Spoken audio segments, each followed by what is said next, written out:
Hello everyone, good morning. My name is Sakshi Azati and I am student of MA third SEM new education policy. आज मैं आप लोगों को जीवन के गुणवत्ता सूचकांक के बारे में बताने वाली हूँ। जीवन का जो गुणवत्ता सूचकांक होता है वह किसी भी मनुष्य, व्यक्ति या फिर समाज का समग्र आर्थिक विकास का सूचकांक होता है, या वह उस समाज के बारे में एक विकास का सूचक होता है जो हमें बताता है कि हमारा समाज किस तरह से डेवलप हो रहा है। ये जीवन गुणवत्ता सूचकांक जीवन के आर्थिक विषयों के अलावा गैर आर्थिक विषयों जैसे कि प्रति व्यक्ति आय, जीवन प्रत्याशा और शिक्षा के बारे में भी हमें दर्शाता है। और हम देखते हैं जीवन गुणवत्ता सूचकांक, जिसके दो टाइप है। जीवन का गुणवत्ता सूचकांक, भौतिक गुणवत्ता सूचकांक जिसे हम PQLI कहते हैं, और सेकंड है मानव विकास सूचकांक जिसे हम HDI कहते हैं।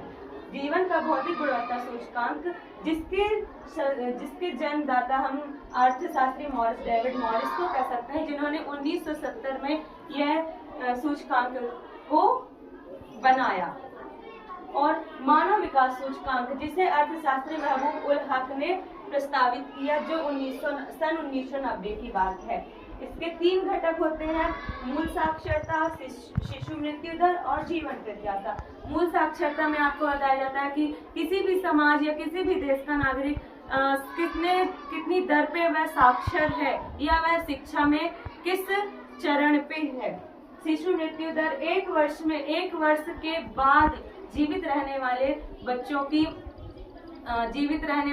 की दर है, जिसे हम शिशु जन्म दर कहते हैं। और 1 वर्ष के बाद डेड हो जाने वाले बच्चों को शिशु मृत्यु दर कहते हैं।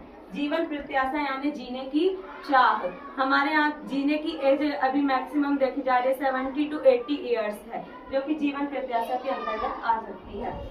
HDI मानव विकास सूचकांक, उसके 3 घटक हैं: शिक्षा, जीवन प्रत्याशा और प्रति व्यक्ति सकल घरेलू राष्ट्रीय आय।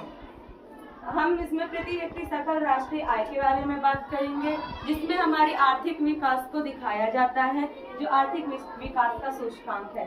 शिक्षा, हमारे देश में किस तरह की स्कूली शिक्षा दी जा रही है और किस तरह हमें संस्कार दिए जा रहे हैं, इस बारे में बात की जाएगी। और जीवन प्रत्याशा यानी जीवन प्रत्याशा जो हमने पहले बात की कि कोई भी व्यक्ति कितनी एज तक जीवित रह सकता है, या फिर औसत आयु जो है आजकल 70 से 80 ईयर्स हो रही है। Thank you.